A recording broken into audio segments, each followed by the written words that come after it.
Katsina State Television. Waɗannan lobar zangon na garkuwar yaƙi, kan dakile ta'addanci katsinawa muna ta san barka, zama da lafiya jari kalmana katsina fatanmu. Zama da lafiya jari, jihar mu shi muke guri, mun yi ciya ta alkairi, tunda masu ta'addancin nan daga suna cikin mu mun san su, mu baiwa jami'an tsaro haɗin kai domin a gano su, cikin mu an ka haife su, mun san gida-gida nasu, wasu mun san iyayensu, amma muna ta shakunsu, mu taimaka wa kanmu da gwamnati domin mu kai bayanansu. Ai mashina suke hawa a ina ne suke sayan fetur, ga fitilu suna hankawa waya suke sayan batir, magungunan da ke ishe su a daji ta ya ake harkar, mu mun sani akwai bara gurbin cikin mu shi ya samu ke wakar, mu daina yin mu'amala da mutanen gadon mu bar shakkar, komai ya zam cikin tsari, in ba zama na lafiya ya za a yi arziki ya bunƙasa. Ga gonaki muna kallo amma an hana mu noma, ga makarantu na 'ya'yanmu ba za su je wasu, ga kasuwanni na ƙarshen mako ba za mu je wasu. Loko muke ta'ala Ubangijin Rasula, kamar da tsaro jihar Katsina, al'umma su daina ku. Rashin zama na lafiya duk wani tsarin kwarai akan rusa, in ba zama na lafiya ko noma sai ka gan shi an kasa, inda zama na lafiya ko tafiya za ka ganta ta nisa, ko da kasuwanci sai da limana ake da damarsa, in ba zama na lafiya ko barci sai ka gan shi an kasa. Rashin zama na lafiya ka ga mutum ya guji iyalansa, rashin zaman lumana ki saka ango ya bar amaryarsa, rashin zama da lafiya ki saka dan filla da sandarsa, rashin zama na lafiya ka ga mutum ya guji mahallinsa, rashin zama na lafiya ki saka kalubale wurin mulki. In ba zama na lafiya gwamnati ya za a yi ta yo aiki, in ba zama na lafiya wannan na dagula salon mulki, gwamnati ta yi tsarin aiki amma ta karkata yaki. Na yi kira ga al'umma cikin garuruwa na ko ba da taimako na ko zan kula da junan ku. In kun yi bincike ku sa lura cike su hayar da 'ya'yanku, su ne ke masu in kuma da su ake ta yakar ku haɗa kanku dangina ku kare martaba ta ku, in kun ga bako a cikin ku ga jami'an tsaro na ku zam sanar da su firar duka ɓata gari a cikin ku. Birni gani da ƙauyuka kowa yana cikin shakka, ba wanda ya wuce ɗauka, ko da kana makwancinka ku jinjina wa ɗan bello. Mun yaba ƙoƙarin gwamna don tausayinsa ya nuna, gwamna ya kasa ya zauna, halinsa baba mun auna, tallacin mai jihar Katsina. Waɗansu gasa muke waka in ka faɗakar da al'umma. Allahu mai roƙonka don sayyade habibinka, kai ne ka ce mu roƙe ka, duk masu hannuwa a ciki batu na kashe al'umma, ko kwashe dukiyoyinsu ko garkuwa da matansu, su ɓata rayuwa tasu. Duk mai halin bakin aiki irin na kashe al'umma, Allah ka tarwa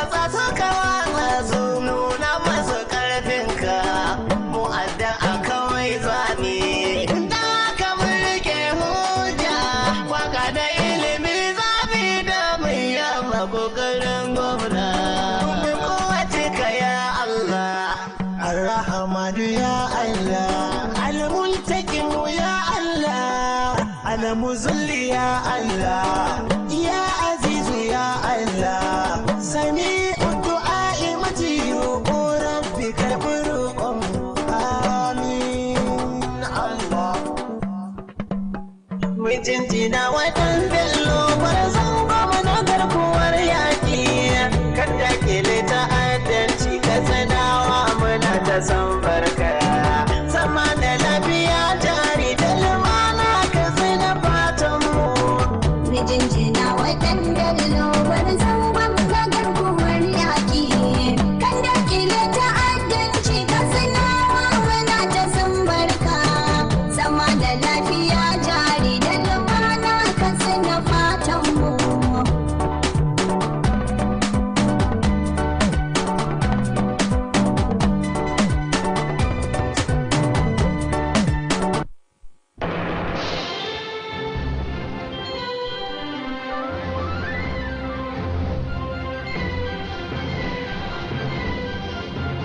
You are watching KTTV, Katsina State Television.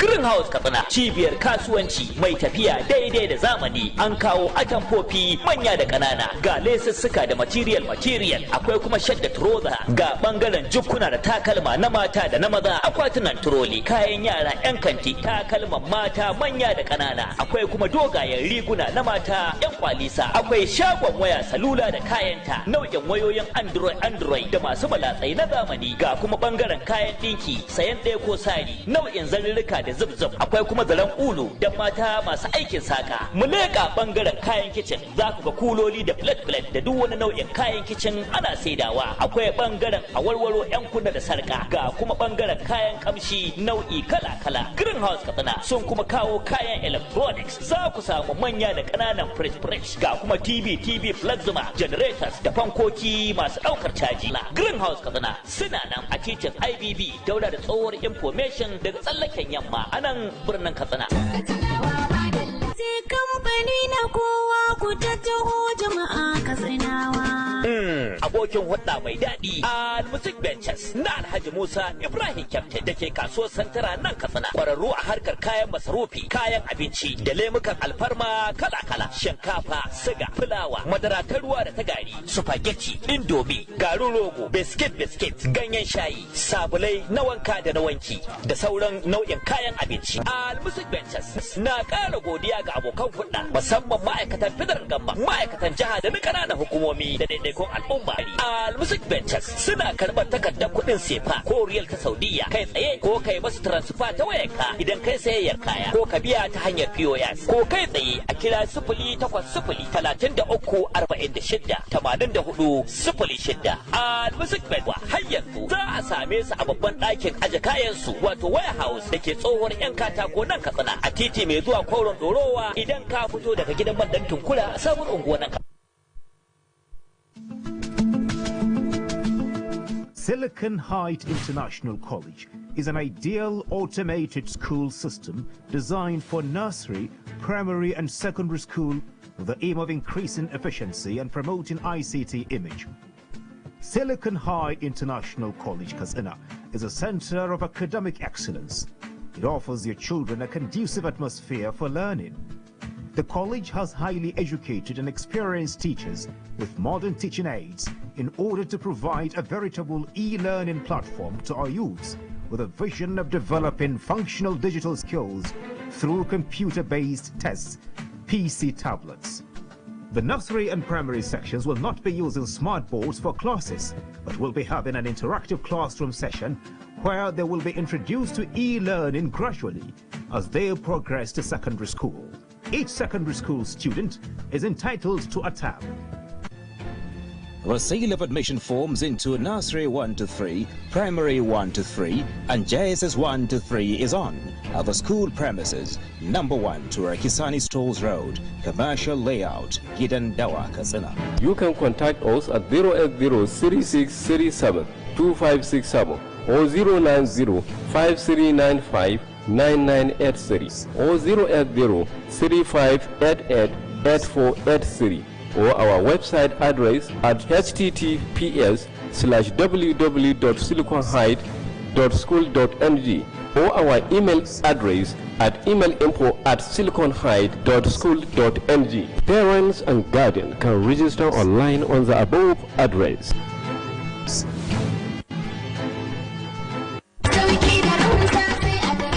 Greenhouse Katsina, cibiyar kasuwanci mai tafiya daidai da zamani. An kawo atamfofi manya da ƙanana, ga lesussuka da material, akwai kuma shadda trouser, ga bangaren jukkuna da takalma na mata da na maza, akwatunan troli, kayan yara 'yan kanti, takalman mata manya da ƙanana, akwai kuma dogayen riguna na mata 'yan kwalisa, akwai shagon waya salula da kayanta, nau'in wayoyin Android da masu balatsai na zamani, ga kuma bangaren kayan ɗinki, sayan ɗaya ko sari, nau'in zarurruka da zubzub, akwai kuma zalan ulu da mata masu aikin saka. Mu leƙa bangaren kayan kicin, za ku ga kuloli da plate da duk wani nau'in kayan kicin ana saidawa. Akwai bangaren awarwaro 'yan kunna da sarka, ga kuma bangaren kayan kamshi nau'i kala-kala. Greenhouse Katsina sun kuma kawo kayan electronics, za ku samu manya da ƙananan fridge, ga kuma TV plasma, generators da fankoki masu ɗaukar caji. Greenhouse Katsina suna nan a titin IBB daura da tsohuwar information daga tsallaken yamma a nan birnin Katsina.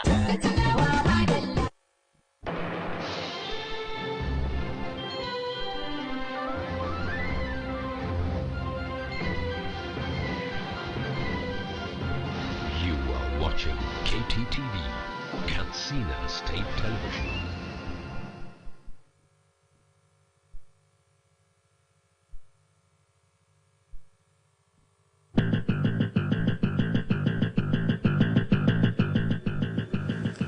On news tonight, Governor Aminu Bello Masari stresses relevance of prayer towards addressing security challenges.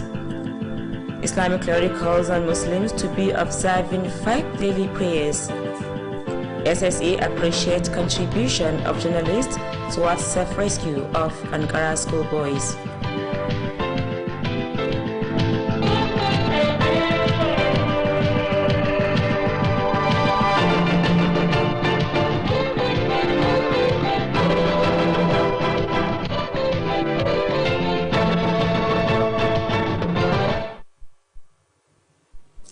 Good evening and welcome on News Tonight. My name is Fatima Ibrahim Tukur. Governor Aminu Bello Masari has stressed the need for more prayers for Allah's intervention against the security challenges between the state and the country as a whole. The governor stated this when he received the state chairman of Jama'atul Idaratul Bid'ah Amatul Sunnah, Sheikh Yakubu Musa Hassan al-Qadsi visit. Governor Aminu Bello Masari expressed delight over the visit and acknowledged the contribution of the religious group towards promoting peaceful coexistence in the society. The governor specifically commended Jibwis for organizing special prayers for the safe rescue of Ankara schoolboys and called for more to ensure lasting peace and stability in the country. Governor Aminu Bello Masari called for more collaborative efforts towards addressing the security challenges for the overall development of the state and the country at large. Earlier, the state chairman of Jama'atul Idaratul Bid'ah Amatul Sunnah, Sheikh Yakubu Musa Hassan, said the visit was meant to congratulate the governor over the safe rescue of 344 abducted Ankara schoolboys. Sheikh Yakubu Musa Hassan explained that the religious group has directed all imams of Jumat Masjid to conduct special prayer for peace and stability to reign in the state and the country as a whole. Governor Aminu Bello Masari has appreciated the steps taken by the federal government to improve power supply in the country. The governor stated this when he received Katsina State indigents who undergone a 2-week training on electricity meter connection at a school in Ogun State. The trainees were presented to the governor by the Special Advisor on Power and Energy, Engineer Mansur Musa Bakori. The report. The governor commended the federal government for the procurement of 6 million prepaid meters to be distributed to people across the state. Governor Aminu Bello Masari congratulated the state indigents for the successful completion of the 2 weeks training and charged them to put in practice the skills acquired. The governor specifically lauded one of the trainees who emerged the overall best students during the training and assured that the state government will engage them in fixing the prepaid meters. Governor Aminu Masari assured to support the 15-number trainees to become useful members of the society. Earlier, the Special Advisor on Power and Energy, Engineer Mansur Musa Bakori, explained that the 15 graduates of engineering were selected to benefit with the federal government meter connection training in Ogun State. Engineer Mansur Musa Bakori noted that the students have undergone training on how to fix different types of electricity meters. The Special Advisor commended the State Governor Alhaji Aminu Bello Masari for his support toward the successful completion of the training and call on the trainees to make good utilization of the knowledge acquired. Engineer Mansur Musa Bakori expressed optimism that the trainees will use the skill acquired in addressing the power supply problem in the state. That ends the report. Katsina State Government has acknowledged the contribution of journalists toward the successful rescue of Ankara schoolboys. The Senior Special Assistant to Governor Amin Bello Masari on Restoration Project, Alhaji Sabu Musa Hassan, stated this when he received the executive members of Nigeria Union of Journalists KTTV Chapel on a courtesy visit. Details of the reports are to be presented from our studio. The Senior Special Assistant expressed delight over the visit and assured to work closely with the NUJ KTTV Chapel towards enlightening the public on government policies and programs. Alhaji Sabu Musa Hassan described journalists as vital tool towards promoting peace and development and called on them to always adhere to the ethics of journalism profession in the conduct of their constitutional duties. The Senior Special Assistant decried non-ethical conduct of journalists nowadays and charged the Visit Union to devise more ways of sanitizing the profession. Alhaji Sabu Musa Hassan described the KTTV Chapel of NUJ as partners in progress and assured them of government support and assistance. The Senior Special Assistant called on journalists to continue sensitizing the public on Masari restoration agenda. Earlier, the chairman of the KTTV Chapel of the NUJ, Comrade Aminu Garba Dandagora, said the visit was meant to introduce the newly elected officials and seek for areas of collaboration with Masari Restoration Awareness Forum on how best to move the state forward. Comrade Aminu Garba Dandagoro described the Masari Restoration Awareness Forum as partners in progress towards enlightening the public on government policies and programs. The chairman said the visit became imperative considering the role being played by the forum towards the success of the APC-led administration. Comrade Aminu Garba Dandagoro called for more synergy between the union and the forum to bring more development in the journalism profession and the state in general. The chairman solicited for the support of the Masari Restoration Awareness Forum for the construction of computer center office, accommodation, and this sensitization campaign to be organized on Masari-led administration policies and programs. That completes the report. The need for Muslims to intensify effort in observing the 5 daily prayers in Masjid has been stressed. This is part of a Friday prayer sermon delivered by the Chief Imam of Shagari Local Jumat Masjid, Ustaz Shafi Ubazari. Correspondent Tahiru Abba has more on the story. Ustaz Shafi Ubazari called on Muslims to always seek for Islamic knowledge to enable them worship the Almighty Allah in accordance with the teachings of Quran and Hadith of the Prophet Muhammad, peace and blessings of Allah be upon him.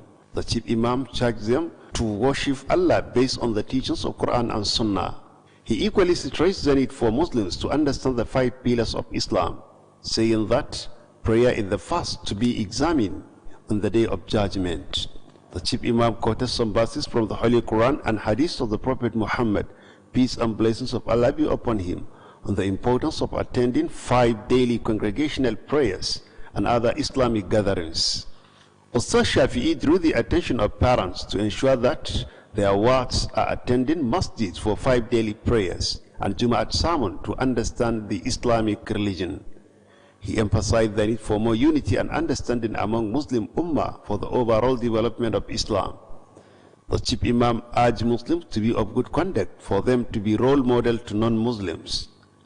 Ustaz Shafi'i called for more prayers for Allah's intervention against the security challenges and other criminal activities facing the state and the country in general. Shortly after the sermon, the Chief Imam led hundreds of Muslims to 2 rakat Jum'at prayer. Allahu Akbar. Alhamdulillahi Rabbil Alameen. Ar-Rahman Ar-Rahim. Maliki Yawmiddin. Iyaka na'budu wa iyaka nasta'in. Dahiro Abba reporting for KTTV News. The Sarkin Silbawan Katsina, the head of Kaita Alhaji Abdul Karim Kabir Uthman, has appreciated the laudable project executed by the head of local government administration of the area. Alhaji Abdul Karim Kabir Uthman stated this when he received the chairman of Local Government Service Commission, Dr. Maikari Salisu Danjuma, in company of the head of Local Government Administration at his palace. Details of the reports are to be presented from our studio. The Sarkin Sulubawan Katsina conferred the appointment of Dokajin Kaita to a head of Kaita Local Government Administration, Alhaji Mukhtar Aminu Bakori. Alhaji Abdul Karim Kabir Usman expressed gratitude to the head of Local Government Administration for executing various people's-oriented projects in the area. The Sarkin Sulubawan Katsina noted that the traditional title given to the head of Local Government Administration is in recognition of his commitment towards the development of the area. He charged people of the area not to relent in bringing more development to Kaita local government and the state in general. The chairman Local Government Service Commission, Dr. Megabi Salu Danjuma, commended the Sarkin Sulubawan Katsina for the traditional title given to the head of the local government administration.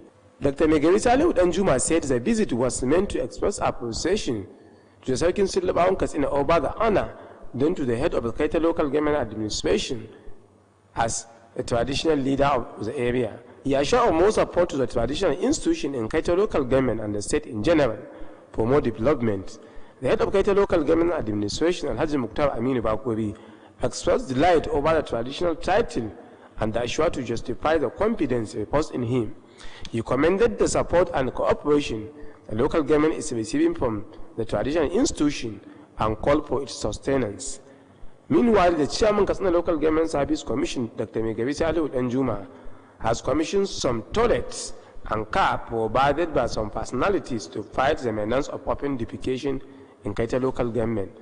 Dr. Megabi Salu Danjuma commended the elder statement of the area Alhaji Sama'ila Elder and Alhaji Aminu Tukur for the contribution towards addressing the menace of open defecation.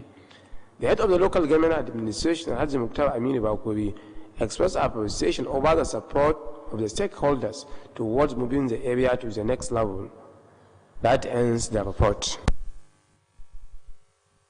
People in Kurifi local government had been advised to desist from open defecation. The head of local government administration, Alhaji Abdullahi Abubakar Kutawa, gave the advice while launching a campaign against open defecation in the area. Alhaji Abdullahi Abubakar Kutawa called on people to always ensure personal and environmental hygiene for a healthy society. He stressed the need for proper hand washing after toilets and before taking meal. The Director of Water and Sanitation Department of the area, Hajia Huraira Ahmad, said 56 new toilets were constructed in the area. She described the campaign against open defecation program as timely and called on people to ensure environmental hygiene. The occasion was attended by traditional rulers, members of security operatives, representatives of NUA, as well as NURTW, among other stakeholders.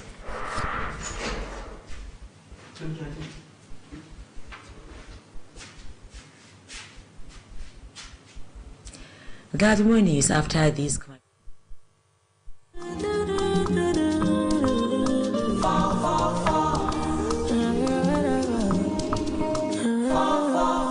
You fit to do anything with the number. Everything is in no long thing with 444. No, that's not your very plenty numbers. I beg you, ja, that the number 444. Or any mal of 4.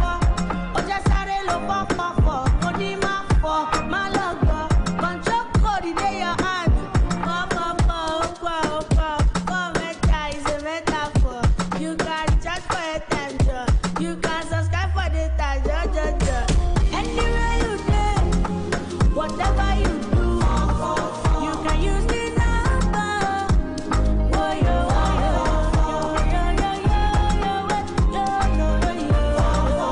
Airtel, the smartphone network.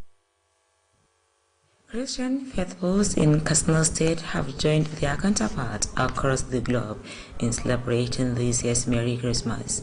Correspondent Uthman Salisu, who visited some churches in Katsina metropolis, filed in this report for KTTV News. Some of the churches visited in Katsina metropolis include Equa Church, St. John Anglican Dixon Church, Deeper Life St. Martin Catholic Church, and Watchman Catholic Charismatic Church, among others. The 25th of December every year is set aside to commemorate the birth of Prophet Isa by Christian believers. The day serves as an avenue for Christian faithfuls to show love and affection to one another. Some of the Christian clergy speaks on the relevance of Xmas Day toward promoting peace and stability across the globe. If we love one another, we'll have no problem. But because there's no love for one another, that's why we are having the problem we're having today. We assume, we pretend, we do things as if we love each other, but in our heart, there's no genuine love. Because if we love each other, we will do things that is the right thing. Is that we should use the Christmas time as a time for prayer, for unity and peace, irrespective of our religion. That is what God wants from everybody. Live in peace, show love, be considerable of other people, and they try to unite with other faiths. We, the Christians, and even the world at large, should live in peace. Let there be peace in our homes. Let there be peace in our states. Let there be peace in our country. And let there be peace in the world. We have hope that 2021 will be better. We have hope that all these things that we have seen will follow this very year, and then we will enter into New Year with smiling faces. They charge people, especially Christian faithfuls, to pray for peace and stability to continue to reign in the state and the nation as a whole. They also urge the Christian faithfuls to use the period in praying for leaders to enable them to discharge their duties diligently. In all the churches visited, something worthy of mentioning is the adherence to COVID-19 protocol during the sermon delivered by the bearers of appearance. That ends the report. Meanwhile, Christian faithfuls in Katsina State have been called upon to the Yuletide celebration in praying for peace and stability in the state and the nation as a whole. The state president of indigenous Nigerians resident in Katsina, Mokaila Musa, made the call in an interview with KTTV correspondent on Christmas Day.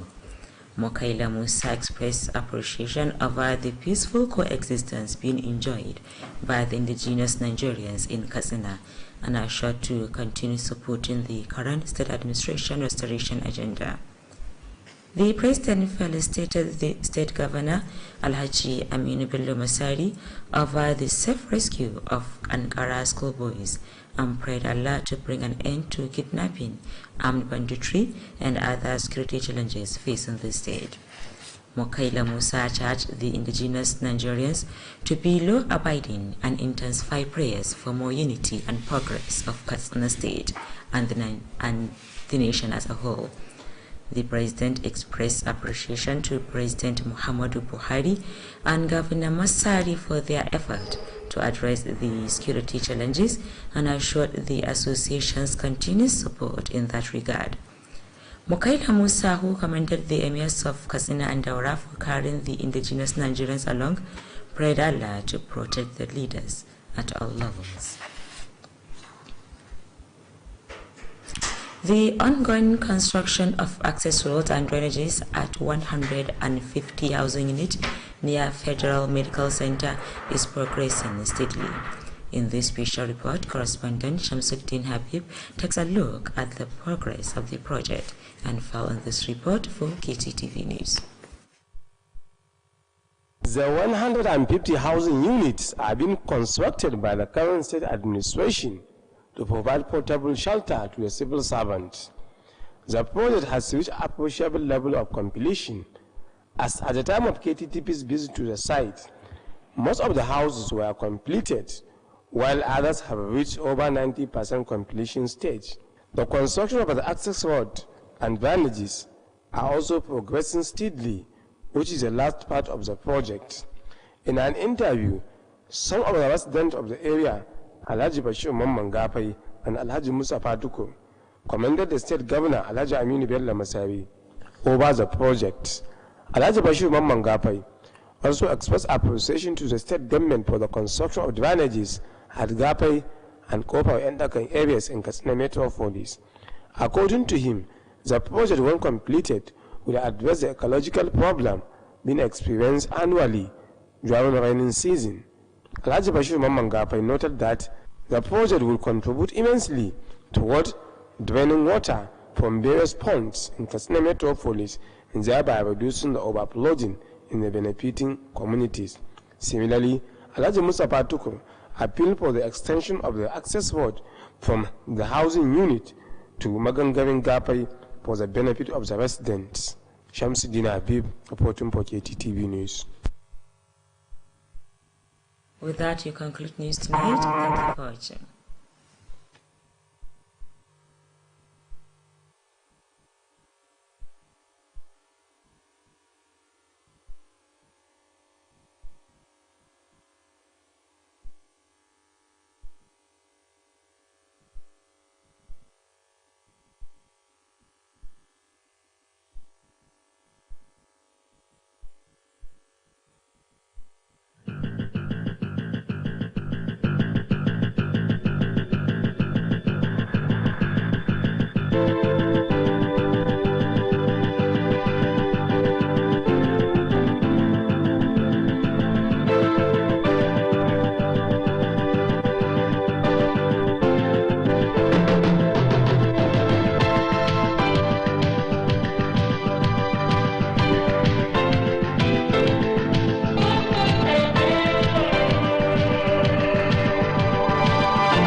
Watching KTTV, Katsina State Television.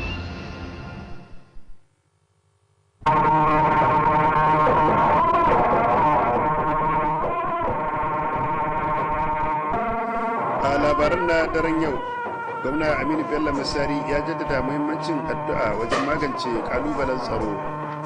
Wani malamin addinin Islama ya yi kira ga musulmi da su rika yin salloli guda 5. Babban mai taimaka ma gwamna na musamman ya bada gudunmuwar 'yan jarida wajen ceto ɗaliban makarantar sakandaren kimiyya ta Kankara.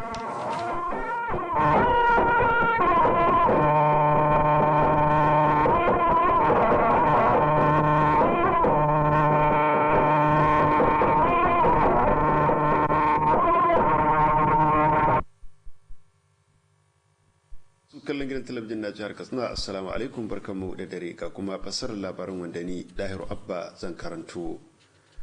Gwamna Aminu Bello Masari ya jaddada bukatar da ke akwai na karin addu'o'in neman daukin ubangiji akan kalubalen tsaro da jihar nan ke fama da shi da ma kasa baki daya. Gwamnan ya bayyana haka a lokacin da ya karbi shugaban kungiyar jama'atul izatul bid'a wa iqamatus sunna na jiha Sheikh Yakubu Musa Hassan a lokacin da ya kai masa ziyara. Gwamna Aminu Bello Masari ya bayyana farin ciki akan ziyarar, ya kuma yaba da gudunmuwar da kungiyoyin addini ke bayarwa wajen inganta zaman lafiya a cikin al'umma. Gwamnan ya yaba ma kungiyoyin addini musamman akan shirya addu'o'i don nemo ceto ɗaliban makarantar sakandaren kimiyya ta kankara cikin ƙoshin lafiya, sannan ya yi kira da a ƙara ƙaimi wajen tabbatar da zaman lafiya da lumana a ƙasar nan. Gwamna Aminu Bello Masari ya yi kira da a ƙara haɗa hannu domin tunkarar matsalar tsaro domin ci gaban jiha da ma ƙasa baki ɗaya.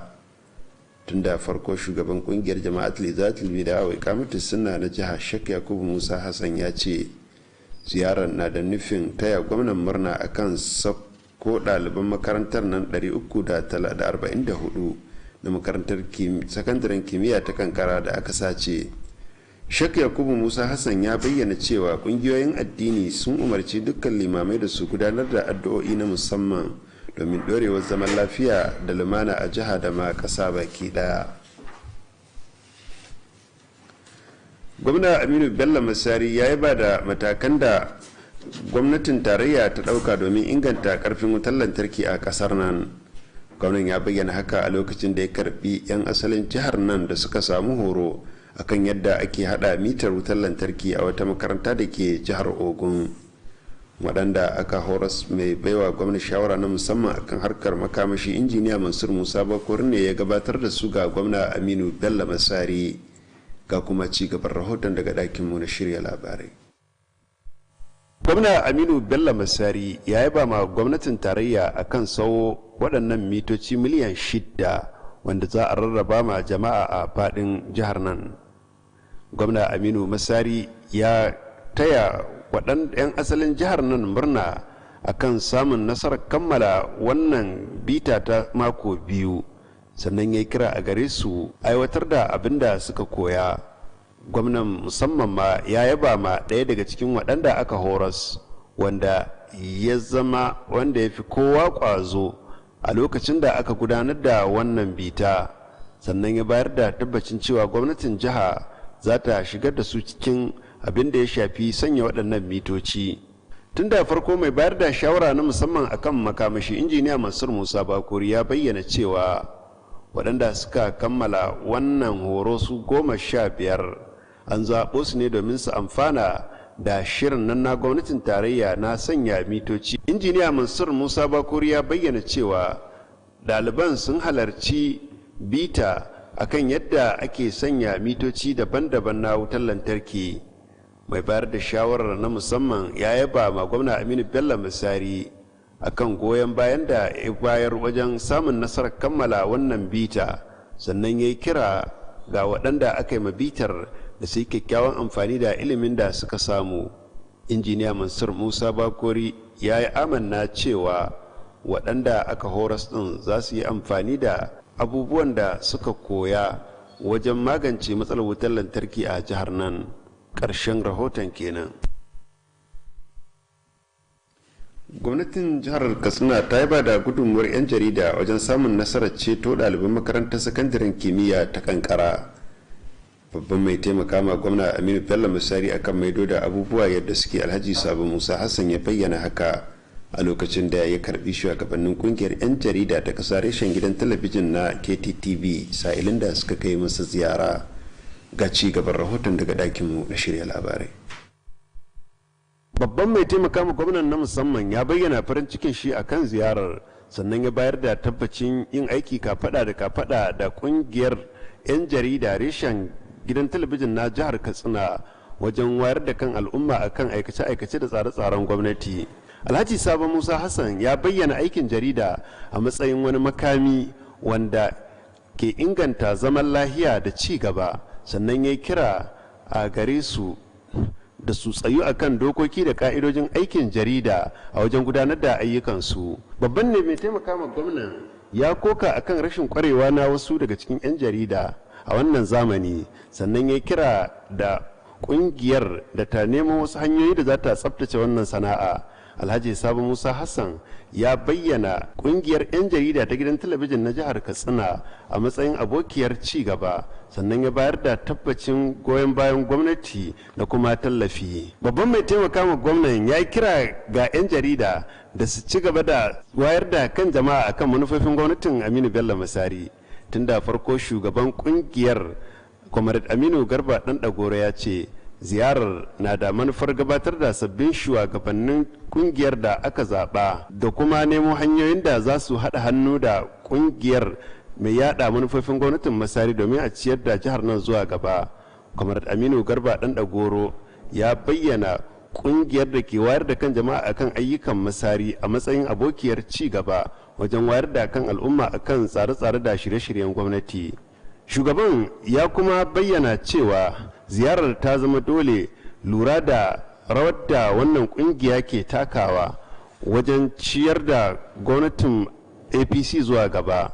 Kamar Aminu Garba Dan Dagoro ya yi kira da a ƙara haɗa hannu tsakanin kungiyar ta 'yan jarida da kuma wannan kungiya mai rajin wayar da kan jama'a akan aikace-aikacen gwamnatin Masari.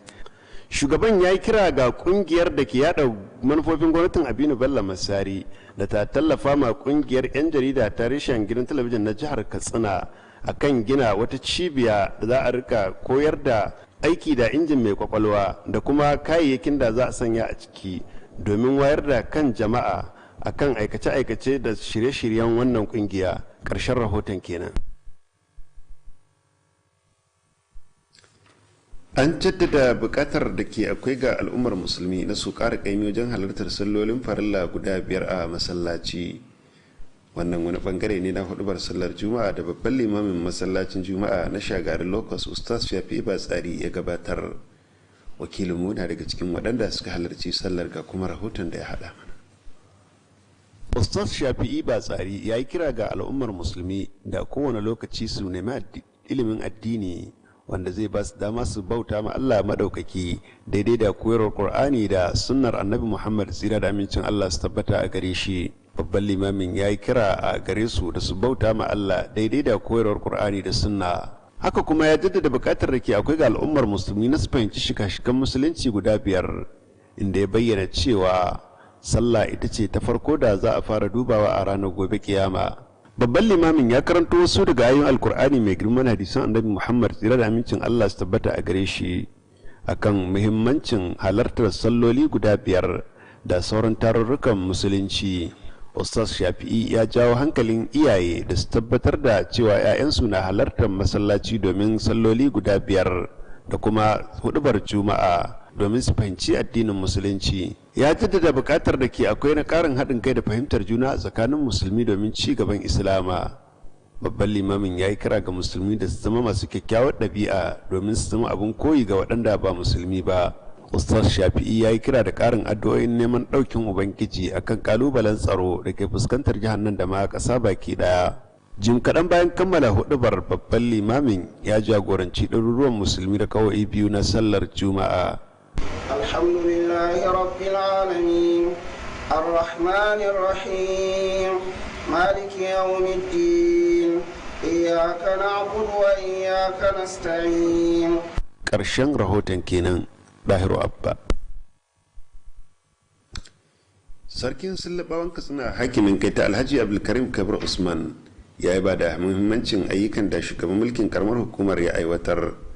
Alhaji Abdulkarim Kabir Usman ne ya bayyana haka a lokacin da ya karbi shugaban hukumar ma'aikatan kananan hukumomi Dr. Maigar Salihu Danjuma wanda ya samu rakiyar shugaban mulkin karamar hukumar kaita a fadarsa. Ga ci gaban rahoton daga ɗakin mu na shirya labarai. Sarkin Sullabawan na Katsina ya ba da wannan takarda ta kasancewa dokajin kai ta ga shugaban sashen mulki na karamar hukumar ta kai ta Alhaji Muktar Aminu Bakori. Alhaji Abdulkarim Kabir Usman ya bayyana cewa wannan karamci da mai shugaban sashen mulki na karamar hukumar ta kai tana da manufar ya ba da yan gudunmawa da kuma ɗimbin aikace-aikacen da yake na ci da karamar hukumar ta kai ta a gaba. Sarkin Sullabawan na Katsina ya bayyana cewa wannan sarauta da aka ba shugaban sashen mulki na karamar hukumar ta kaita ya biyo bayan irin zaki damtse da kuma gwagwarmaya da yake domin tabbatar da ya kawo da ci gaba a karamar hukumar ta kaita da ma jihar Katsina baki daya. sai ya kira ga al'ummar da ke kakamar hukumar ta kai ta kada su gajiya wajen kawo ci gaba a karamar hukumar da ma jihar Katsina baki daya. Shugaban hukumar da ke kula da ma'aikatan kananan hukumin jihar Katsina Dr. Mai Gari Salihu Danjuma ya ba mu kokarin sarkin sullubawa na Katsina bisa ga wannan hangen nesa na bada wannan sarauta ga shugaban sashen mulki na karamar hukumar ta kai ta. Dr. Mai Gari Salihu Danjuma ya bayyana cewa ziyarar da aka kawo na da manufar nuna godiya ga sarkin sullubawa bisa ga wannan sarauta da ya ba ɗansu domin tabbatar da kara ba da gudunmuwar shiga ci gaban karamar hukumar da ma jihar Katsina.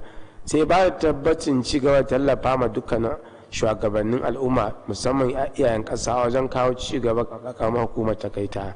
Shugaban sashen mulki na karamar hukumar ta kai ta Alhaji Muktar Aminu Bakowi ya nuna godiyar shi bisa ga wannan karamawa da aka mishi ta bashi wannan sarauta an da ya ba da tabbacin ba ma ɗakunya domin ci da karamar hukuma a gaba. Ya ba da tabbacin yin aiki kafada da iyayen kasa domin tabbatar da an kawo da umman ci gaba a karamar hukumar ta kai ta. A wani labarin kuma shugaban hukumar da ke kula da ma'aikatan kananan hukumar Dr. Mai Gari Salihu Danjuma ya kaddamar da wasu mai kewaye da kuma wata mota da wasu al'umma suka bada domin yaƙi da yin bahaya a fili a karamar hukumar ta kai ta. Dr. Mai Gari Salihu Danjuma ya gode ma wani ɗan kishin ƙasa da ke a kamar hukumar ta kai Alhaji Sama'ila Elda da kuma Alhaji Amiru Tuko bisa ga yan gudunmu da suka bada domin tabbatar da an dakile a wannan ɗabi'a ta yin bahaya a fili. Shugaban sashen mulki na kamar hukumar ta kai ta Alhaji Muktar Aminu Bakoyi ya nuna godiya bisa ga yan goyon bayan da yake samu ga ɗaukacin masu wadaki da kamar hukumar ta kai ta domin tabbatar da samu nasarawa wajen kawo ci gaba a kamar hukumar. Karshen rahoton kenan.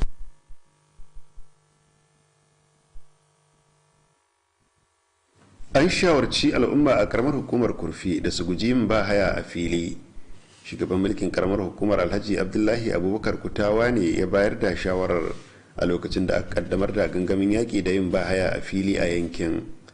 Alhaji Abdullahi Abubakar Kutawa ya yi kira ga jama'a da su tabbatar da tsabtar jiki da ta muhalli domin samun lafiyayyar al'umma. Ya jaddada bukatar da ke akwai ga jama'a na su rika wanke hannuwansu bayan sun yi amfani da magewayi da kuma kafin cin abinci. Daraktan sashen ruwa da tsaftar muhalli ta yankin Hajiya Huraira Ahmed ta ce an gina sababbin wuraren gewayawa 56 a yankin. Ta bayyana gangamin yaƙi da yin bahaya a fili da abin da ya zo daidai da lokaci, sannan ta yi kira ga jama'a da su tabbatar da tsaftar muhalli.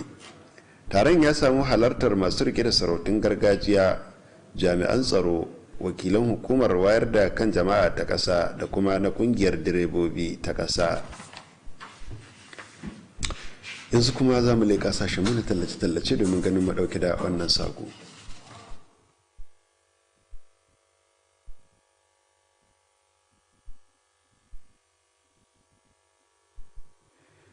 Mabiya addinin Kirista a jihar Katsina sun bi sahun takwarorinsu a faɗin duniya wajen bukukuwan Kirsimeti na wannan shekara. Wakilinmu Usman Salisu wanda ya ziyarci wasu majami'u da ke nan cikin birnin Katsina ya haɗa mana wannan rahoto. Wasu daga cikin majami'un da aka ziyarta a nan cikin birnin Katsina sun haɗa da majami'a ta Ikwa da majami'a ta Anglican da kuma ta Dixon gami da majami'a ta Watchman da dai sauransu. Ranar 25 ga watan Disamba na kowace shekara ce da aka ware domin yin murna musamman ga mabiya addinin Kiristanci a kawar da aka haifi Annabi Isa. Wani rana ta kasance wani hurumi da mabiya addinin Kiristan ke nuna kauna da kuma soyayya a tsakanin juna wanda aka na da manufar samun zaman lafiya da lumana. A wata santa da aka da su ga cikin malamai na biya addinin Kirista sun magana akan mahimmancin wannan rana don samun zaman lafiya da kuma kauna a tsakanin junansu. Idan muna da salama a zuciyarmu, a tunaninmu, a zukatanmu, ba za mu samu damu da muke da su a duniya ba. Rashin musulmi na wa'azi a kan salama a zauna lafiya, Kirista na wa'azi a zauna lafiya, ina rikici na fitowa. Muna magana a baki ne amma ba shi a zuciyarmu. Idan yana cikin zuciyarmu ba za mu samu damu da muke da su yanzu ba. Muna kashe junanmu, muna kin junanmu, ba ma kaunan junanmu.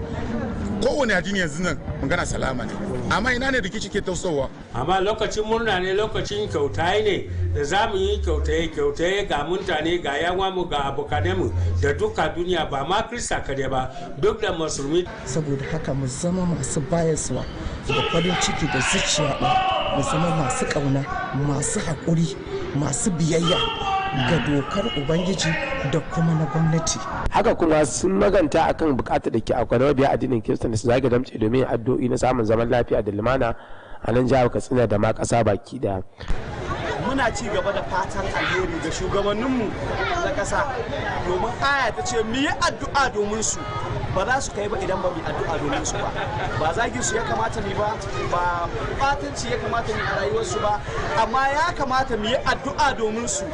Allah mai ji zai ji ya kuma taimake su su gama mulkin su lafiya har su yi nasara, mu da muke mabiya mu ma mu samu sauki irin wannan hali da haƙuba da ƙasar ta samu kanta a ciki, yadda Allah zai taimake mu yi nasara. Su kuma amfani da wannan dama inda suka kira ga mabiya da su kasance masu bin dokoki na ƙasa tare da yin addu'a ka samun nasara ga shugabanni a kowane mataki. Wani abin burgewa shine yadda mafi yawancin jami'an da aka ziyarta aka yi bi ka'idoji da kuma dokoki na wannan cuta ta COVID-19 domin tabbatar da an dakile yaɗuwar wannan cuta a lokacin wannan bukukuwa. Ƙarshen rahoton kenan. An yi kira ga mabiya addinin Kirista a jihar Katsina da su yi amfani da bukukuwan Kirsimeti wajen yin addu'ar neman zaman lafiya da lumana a jiha da ma ƙasa baki ɗaya. Shugaban kungiyar 'yan Najeriya mazauna jihar Katsina na jiha Munkaila Musa ne ya yi wannan kiran a wata tattaunawa da wakilin KTTV akan ranar Kirsimeti. Munkaila Musa ya bayyana godiya akan zaman lafiya da 'yan asalin Najeriya mazauna Katsina ke amfana da shi a Katsina. Sannan ya tabbatar da ci gaba da bayar da gudunmuwa da goyon baya ga shirin gwamnati mai ci na maido da abubuwa yadda suke.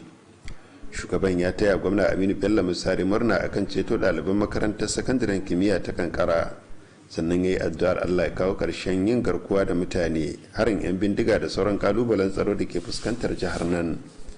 Munkaila Musa ya yi kira ga 'yan Najeriya mazauna Katsina da su zama masu bin doka da oda, su kuma mayar da hankali wajen addu'o'in haɗin kai da ci gaban jihar Katsina da ma ƙasa baki ɗaya.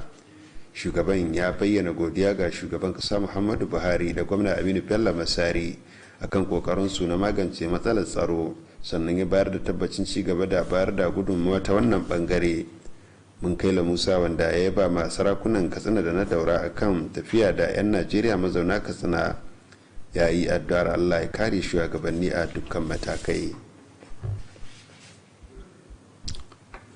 Aikin ginin hanyoyi da magudanun ruwa a rukunin gidaje 150 da ke kusa da asibitin kwararru na tafiya ba tare da wata tangarɗa ba. A wannan rahoto na musamman wakilin mu Shamsuddin Habib ya yi dubi bisa ga yadda aikin ke ci gaba, ga kuma rahoton da ya haɗa mana. Wannan rukunin gidaje guda 150 da ke a kusa da babban asibitin gwamnatin tare da ke nan cikin birnin Katsina, wadda gwamnatin jihar Katsina ke gina da manufar samar da gidaje wadatattu ga ma'aikata da kuma sauran al'umma a nan jihar Katsina. Wani aiki a da ake ciki yanzu ya kai wani mataki na kammalawa. A lokacin da wakilan gidan talabijin suka ziyarci inda ake gudanar da wannan aiki na wannan gidaje, wasu gidajen ma an kai ga kammala su, wasu kuma ana gab da kammala su, abin da ya rage kawai sauran 'yan shahe-shahe. Wannan aiki da ake gudanarwa kuma na hanya da kuma na magudanar ruwa yana tafiya ba tare da wata matsala ba, wanda kusan shine karshe na gudanar da wannan aiki na gidaje. A wata zanta da haka da mazauna wannan unguwa Alhaji Bashir Mamman Gafe da kuma Alhaji Mustapha Tuku, dukkanin sun gode ma gwamnan jihar Katsina Alhaji Aminu Bello Masari bisa ga wannan aiki na gidaje da kuma na hanya da ake a cikin wannan unguwa. Alhaji Bashir Mamman Gafe ya kuma gode wa gwamnati bisa ga 'yan kokarin da ta yi na gina wasu manya-manyan magudanar ruwa a cikin unguwar Gafe da kofar yan da kuma sauran unguwanni da dama da ke a nan cikin birnin Katsina. Kamar da ya bayyana cewa wannan aiki ko shakka bai da aka kammala shi zai ba da gagarumin gudunmawa wajen magance matsalar muhalli da ake fuskanta a kowace shekara, musamman a lokutan damina.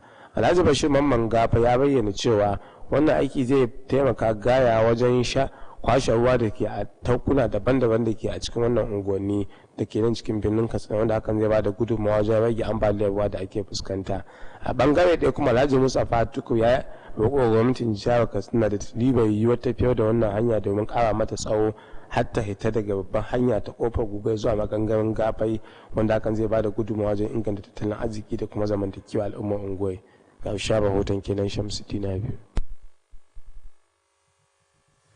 Da kuma wannan rahoto mu kawo ƙarshen labarin a halin yanzu. Mu kwana lafiya, Allah ya ba mu alherinsa.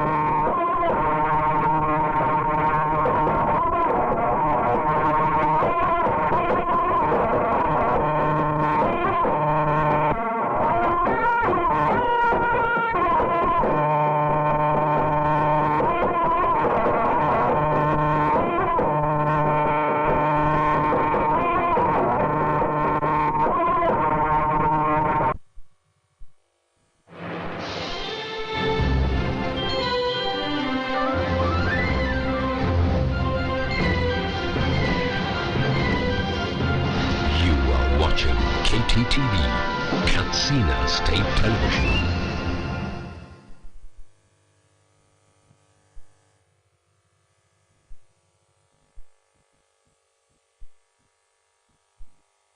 Iyalan Alhaji Sani Karofi yana farin cikin gayyatar 'yan uwa da abokan arziki zuwa wajen ɗaurin auren 'ya'yan shi Ibrahim Sani Karofi da amaryar shi Khadija Muhammad Sani wanda za a yanar Asabar 26 ga wannan watan da muke ciki a kofar gidansa Sajamani lantarkin Malam Mudi kofar daka da misalin karfe 11:30 na safe. Sai kuma Kabir Muhammad Dayyabu da amaryar shi Khadija Sani Karofi ranar Asabar 26 ga wani watan da muke ciki a masallacin Malam Hudu da ke sabuwar unguwa kofar Kaura kusa da primary school da misalin karfe 1 na rana. Allah ba da ikon zuwa, amin. Sanarwa daga Lawal Magaji.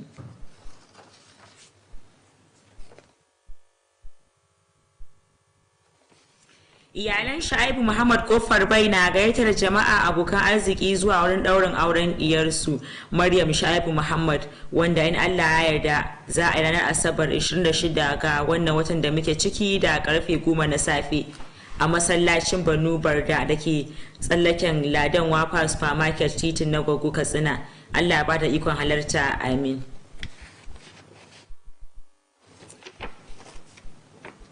Iyalan Alhaji Shehu Sarki Idris na farin cikin gayyatar jama'a abokan arziki zuwa wurin ɗaurin auren 'ya'yansu Yusra Shehu Sarki Idris, Aisha Shehu Sarki Idris da kuma Khadija Shehu Sarki Idris wanda Allah ya yarda za a yi ranar Asabar 26 ga wannan watan da muke ciki da karfe 2 na rana a gidan marigayi Sarki Idris garin Dutsen ma. Allah ba da ikon halarta, amin.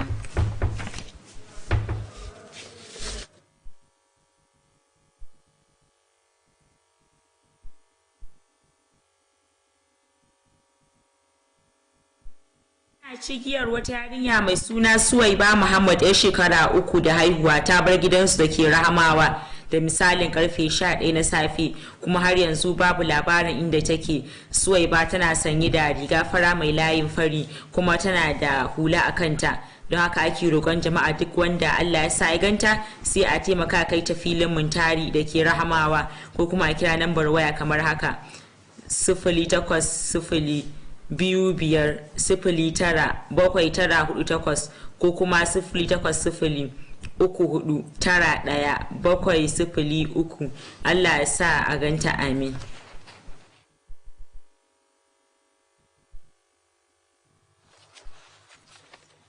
Iyalan Alhaji Aminu Kabir na Kwaggo Dirbin Katsina Murabus da na Alhaji Adamu Garba Kaita na farin cikin gayyatar jama'a abokan arziki zuwa wurin ɗaurin auren 'ya'yansu Mustapha Adamu Kaita da amaryarsa Mufida Aminu Kabir wanda in Allah ya yarda za a yanar Asabar 26 ga wannan watan da muke ciki da karfe 12 na rana a masallacin Juma'a na Bani Kumasi da ke GRA Katsina.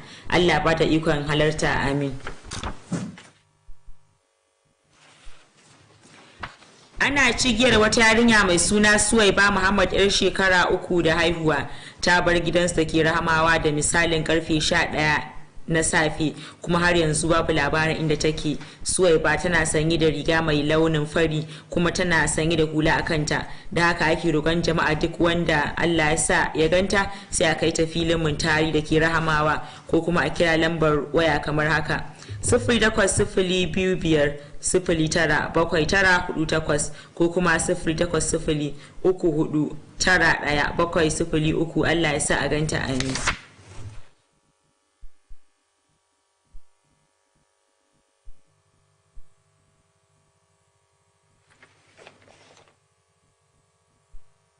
Iyalan Shu'aib Ahmad Kofar Bai na gaitar jama'a abokan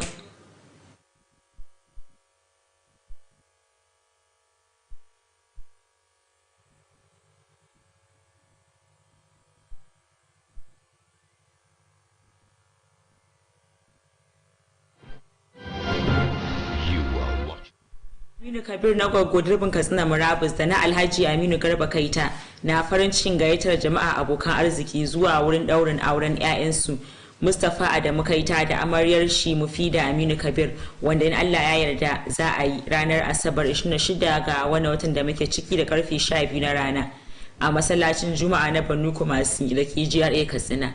Allah ba da ikon halarta, amin.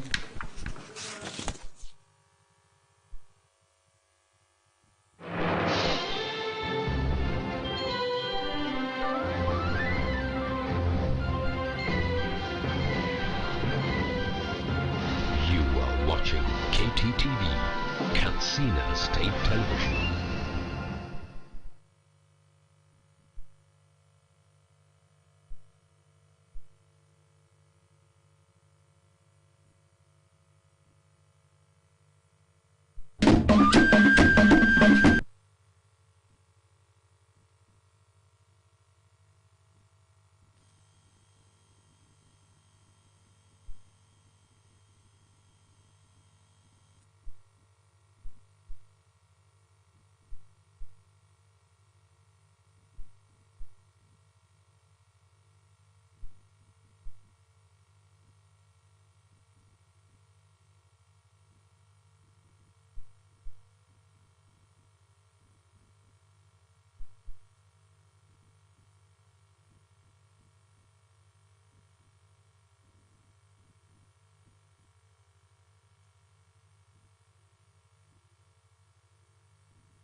Iyalan Alhaji Muhammad Mai Batir da na margayi Alhaji Ɗanladi Mai Goro Sabon Layi na farin cikin gayyatar 'yan uwa abokan arziki zuwa wurin ɗaurin auren 'ya'yansu Ishaq Abubakar Mai Goro da amaryar shi Aisha Umaru Mai Batir, wanda in Allah ya yarda za a yi ranar Asabar 26 ga wannan watan da muke ciki da karfe 11 na safe a gidan margayi Alhaji Mamman Gidan Batir Kofar Kwaya Katsina.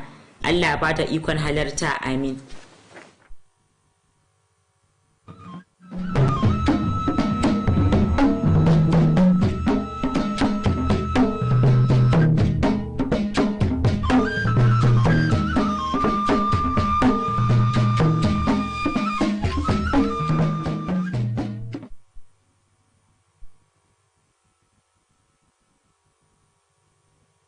Shu'aibu Muhammad Kofar Bayi na gayyatar jama'a abokan arziki zuwa wurin ɗaurin auren diyarsu Maryam Shu'aibu Muhammad, wanda in Allah ya yarda za a yi ranar Asabar 26 ga watan 12 shekarar da muke ciki da karfe 10 na safe a masallacin Banu Barda da ke tsallaken Ladan Wafa Supermarket titin na Gogo Katsina. Allah ya bata ikon halarta, amin.